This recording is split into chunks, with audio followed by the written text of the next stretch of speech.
A tumultuous day on Capitol Hill as Republicans agreed to an FBI investigation into the allegations against Supreme Court nominee Brett Kavanaugh.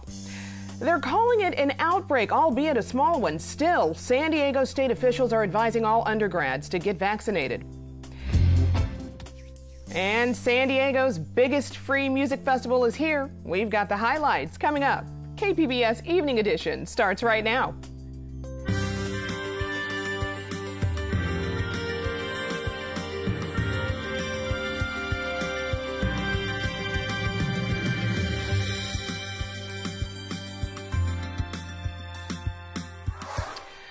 Good evening, and thanks so much for joining us. I'm Jade Hindman. To start off today, after a morning of protests on Capitol Hill, Republicans in the Senate and President Trump have agreed to reopen an FBI investigation into Supreme Court nominee Brett Kavanaugh. The compromise was pushed by Republican Jeff Flake. Just before the vote, he insisted he would only support final approval of Kavanaugh after an FBI investigation into claims of sexual assault. The nomination process is now on hold for 1 week. Governor Brown is weighing in on Judge Brett Kavanaugh's Senate testimony this week, saying he supports the order from President Trump to reopen its investigation into the nominee. So his lies, I think, are relatively well proved, and I hope the FBI can figure that out. And the last two other women came forward with different sexual misconduct allegations against Kavanaugh. Moving on to another story here locally at SDSU, a meningococcal disease outbreak has been declared at San Diego State University. KPBS health reporter Susan Murphy tells us a third person has tested positive for a strain of bacteria that can cause deadly meningitis. We truly understand how scary it is for the students and their parents to hear the word outbreak. But as you've heard, an outbreak in this case consists of three students.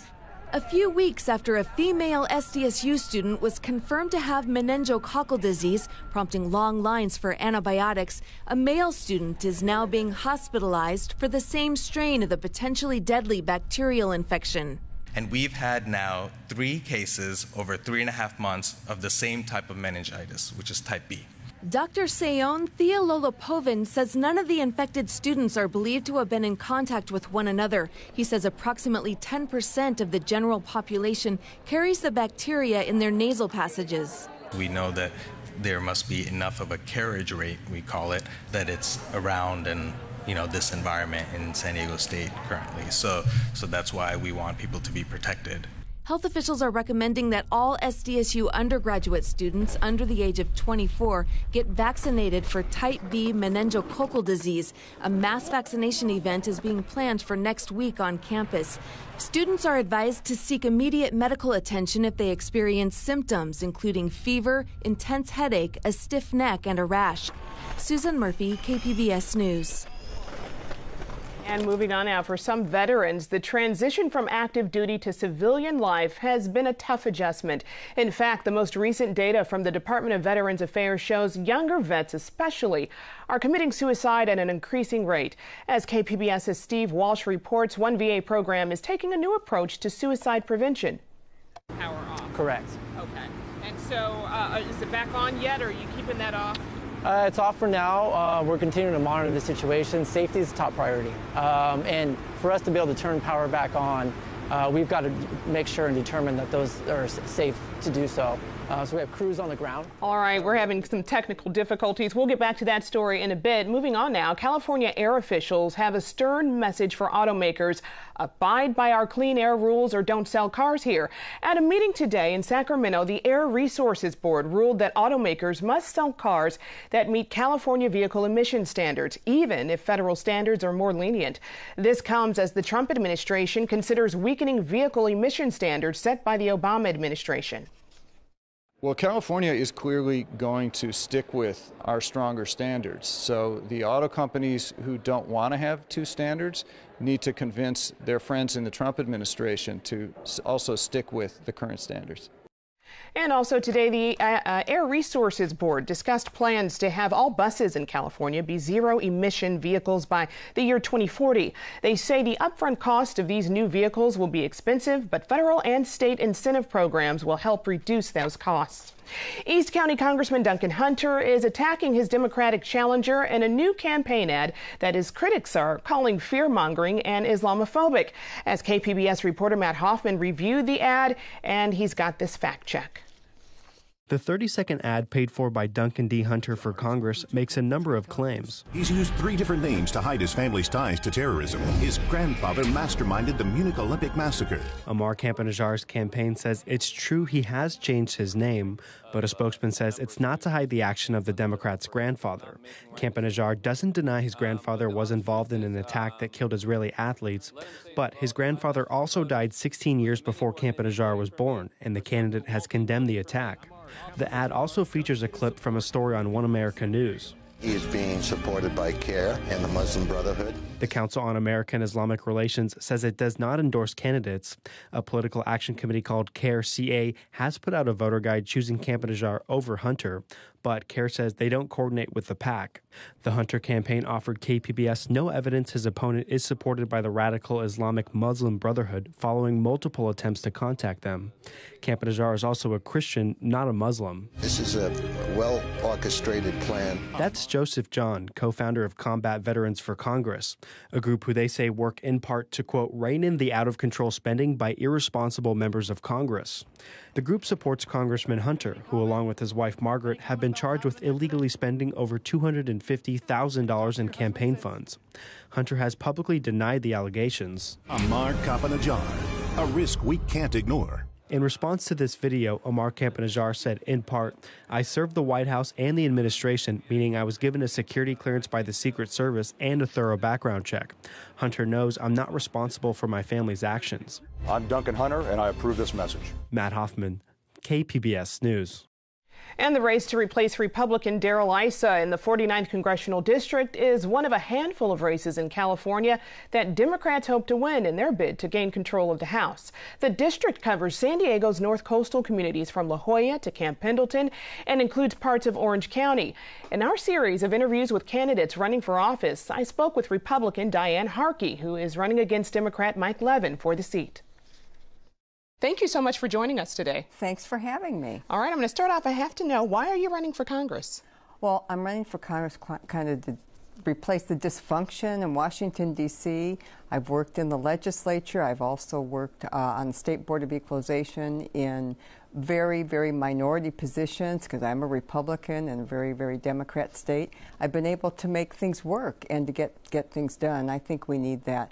I also grew up in California, and I love this state.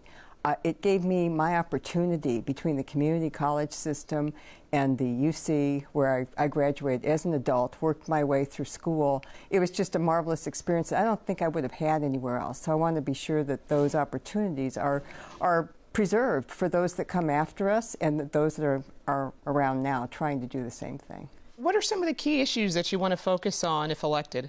Well, I want to focus on job creation and retaining what we've got. The economy is really going strong. We have a fabulous community.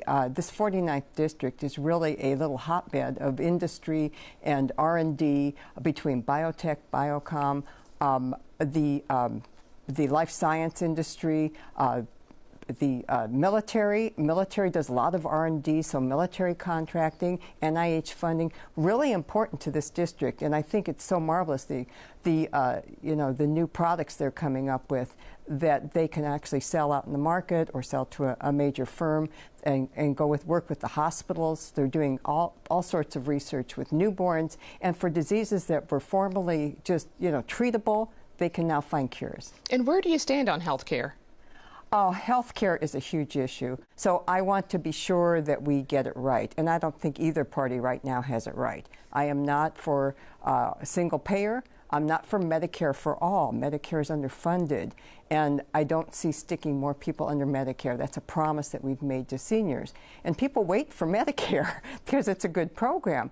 But that doesn't mean we have to cripple it with adding more. I think we just need to make some revisions. We need to probably beef up some of the ACA where needed in the states that it works. Maybe there is some kind of, independence for each state to do what it needs to do. I think crossing state boundaries for insurance coverage and allowing a little more choice in those areas. There's a multitude of things. I'm not a healthcare expert, but I do use healthcare, have raised a family, and I know how important it is. So the environment, we want to take it to there. So Sure. it's a big issue for voters along the coast in the 49th.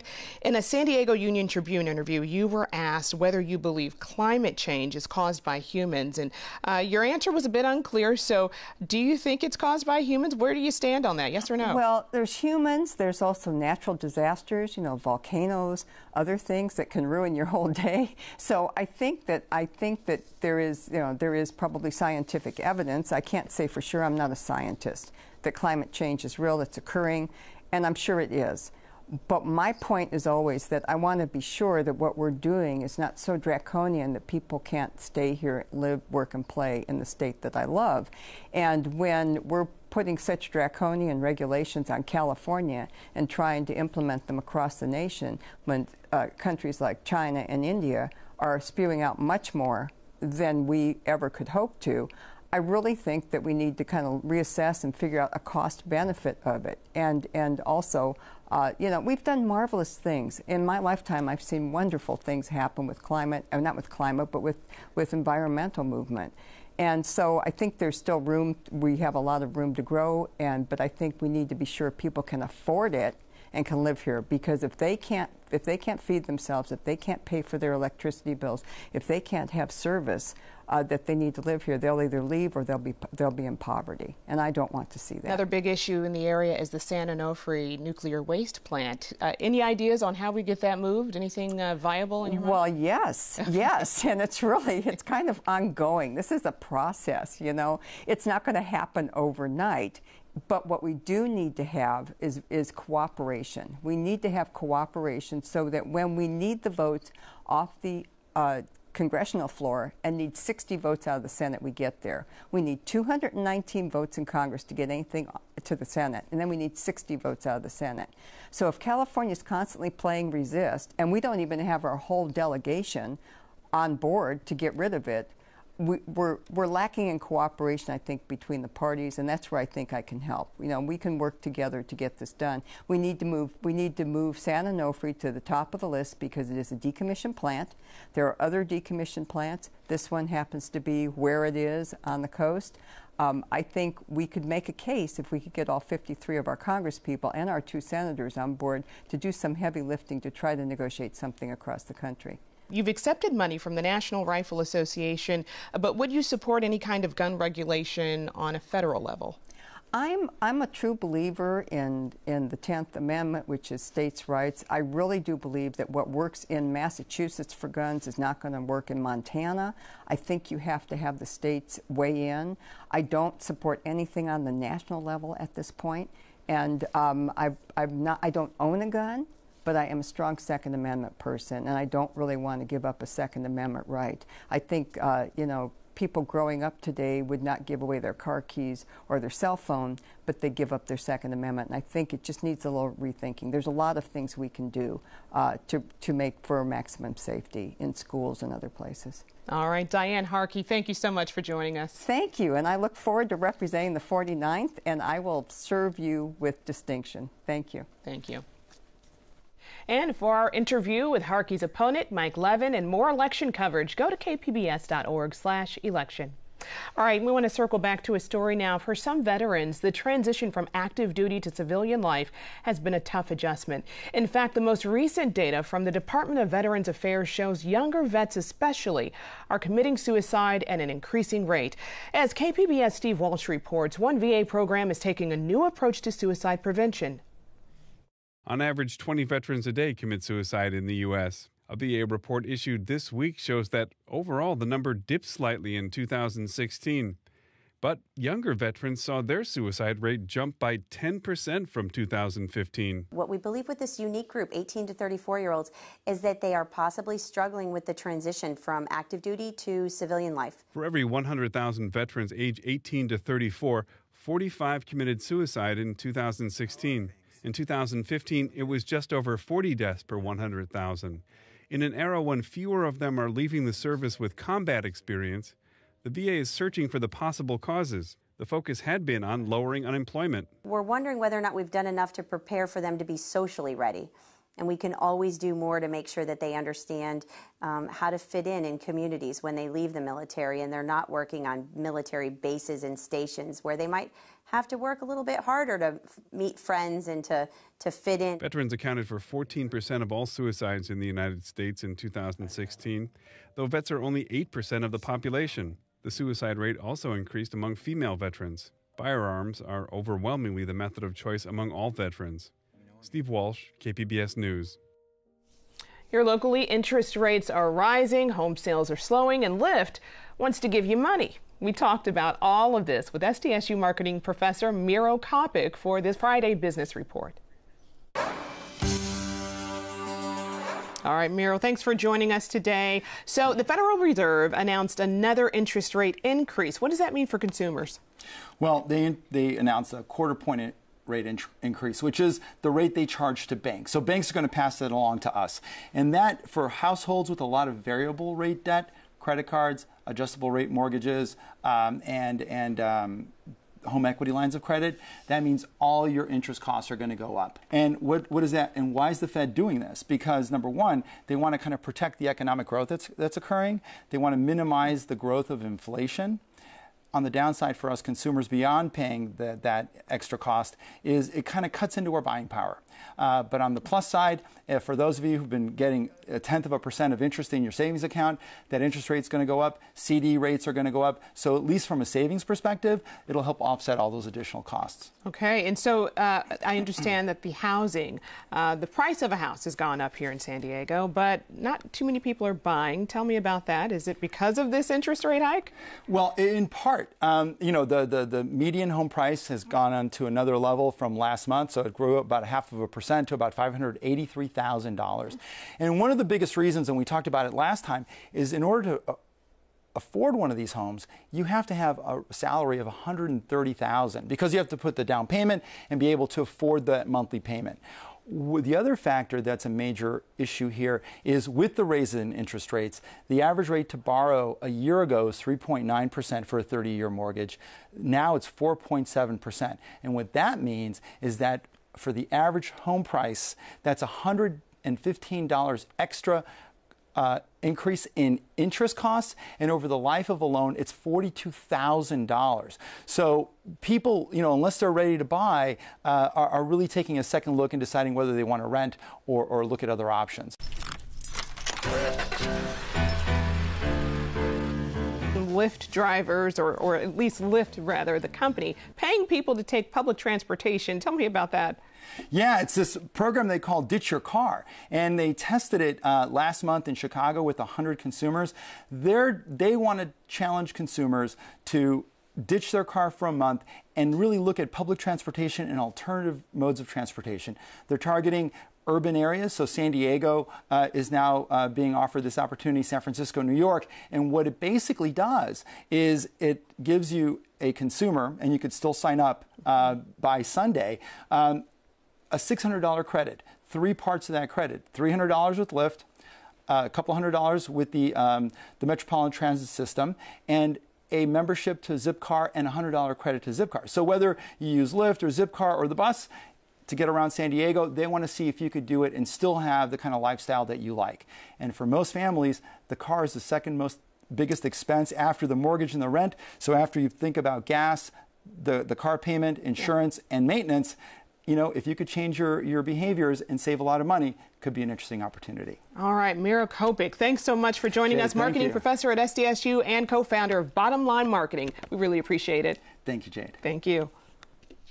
To the weather now. Offshore clouds tonight and tomorrow morning, but sunny and dry conditions are expected around the county for the weekend. Daji Aswad has the full forecast.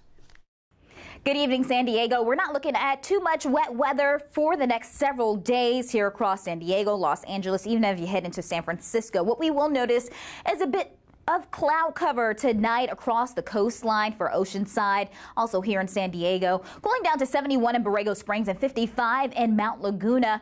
Here in San Diego, cooling down to 64. Once again, increasing clouds. We do have an onshore flow that will be felt and also going to move those clouds a little bit closer tonight and into tomorrow morning. Oceanside topping off at 73 for your Saturday, 75 in San Diego and 101 in Borrego Springs. Mount Laguna topping off at 73 and just a few clouds grazing on through. Now, our big story here is Hurricane Rosa. That is still well off to the south of Southern California. It's going to make a northerly turn here tonight and then continue into the Baja Peninsula where it will make landfall.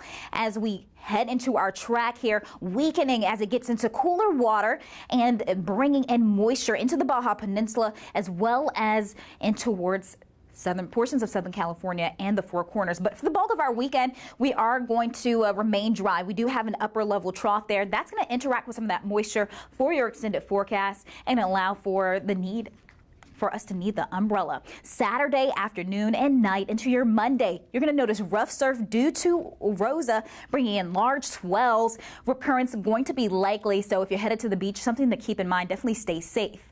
Early week, that moisture really intensifies into our area. Heavy threat for rain out towards the Four Corners. Clipping in towards Southern California here, most of the moisture should stay to the east of our area, but we're still calling for some wet conditions here on your Tuesday. A little rain by the coastline, showers possible on Wednesday. As we head inland, you definitely need the umbrella as well. Temperatures also going to be cooling down because of the cloud cover and moisture, only in the 70s for your area. As you head into mountain area, Tuesday, stormy conditions. And this is where we could be looking at some flooding. And look at that temperature, 58 on Tuesday. Into the deserts, also going to notice a tad bit cooler, but also looking at stormy conditions, which could lead to potential for flooding. Reporting for KPBS News, I'm your meteorologist, Daji Aswad. And San Diego's biggest free music festival returns this weekend. Plus, there's a tap extravaganza and a monster musical. Here with more is KPBS Arts Calendar editor Nina Guerin. The Adams Avenue Street Fair returns this weekend for its 37th year of free music in the streets. This event is perfect for discovering new and local talent because there's 6 stages along Adams Avenue, showcasing everything from blues and jazz to pop and rock. Headlining this year is Holly Cook, a singer who fuses pop and vintage reggae. Her parents are new wave icons and her godfather is Boy George. Other acts include Dirty Sweet, Boulevard Descarga, Wild Wild Wets, and many more. The 2-day festival also has a craft beer tasting, food vendors, and carnival rides. The California Rhythm Project is a group of dancers with a mission to preserve the art of tap dance. This weekend, the group brings back its popular Hollywood and Vine Spectacular. It's a show that takes favorite movie tap numbers by Fred Astaire, Gene Kelly, and Bill Bojangles Robinson and translates them to the stage. The California Rhythm Project is made up of professional dancers, but for this benefit performance, it will also feature students from the Creative Performing Media Arts School. And it's time to get in the spirit of Halloween with the opening of Young Frankenstein at San Diego Musical Theater. Based on Mel Brooks' 1974 film, this musical reimagines the legend of Frankenstein. Here, he's bright young Dr. Frankenstein who travels to Transylvania. His goal is to complete his grandfather's masterwork, bringing a corpse to life. Playing Frankenstein will be Kevin Hafso-Kopman and Donnie Gersand as the monster. For KPBS Arts, I'm Nina Guerin. All right, Nina, thanks. Also happening this weekend, the 45th annual La Mesa Oktoberfest. It kicks off tonight. It lasts through the weekend. The festival has been going since 1973, and it's a family-friendly event with German music, food, and of course, beer. Prost, everyone. Getting to know people and places in San Diego and Imperial County is what the KPBS Explore Project is all about. We traveled to 5 communities to find out what makes these places special. Tonight, we visit Calexico. Here's the latest from our series, Where I Come From. I think it's like a baby brother. I think Calexico looks up to Mexicali. I don't think Calexico would be here if it wasn't for Mexicali, honestly. It's so special. It's not like Tijuana and San Diego, you know, they're just so separate. Like Calexico and Mexicali, like they're just like hand in hand. Like they really are like sister cities, like how you see how people describe it. We are a small community compared to this capital of Baja California Norte, which is pretty close to 1 million people. Honestly, to me, Mexicali and Calexico are the same thing, other than Mexicali is more, there's more to do. We have thousands of people coming across the border to work. And I'm talking about people that are legal, that legally have their papers to come over here and work every day. A lot of the people here, they go for recreational purpose over there because they have like all these restaurants and culture and entertainment. And then most of the people over there come for shopping, for education, for work. Our Walmart is the #1 in sales in the nation. So that there means something. That tells us that there's still the interest in that American product, even though it's going to cost them a long time to cross over. It's an extremely healthy relationship. Calexico couldn't thrive without the support of our Mexican brothers and sisters coming across the border to consume, you know, to keep the city alive. The bond is very, very strong because of family, because of food, culture, traditions, and even shopping. So there's a lot of codependence between the cities. You go to Mexicali and like there's so many people who are artists and everyone kind of just enjoys art, and I think because of that, people see that in Mexicali, they come and they bring it here to Calexico. So it's like, I think it's very important, it's very special. It's like a family, the Hispanic family, and you get to see the difference between California and then Mexico. And then Mexico, it's a complete different lifestyle. You can see the way it's structured. And then Calexico has its own structure, but we're the same people, and that kind of builds everything together. Catch more on our website. Thanks for joining us, everyone. Have a great evening.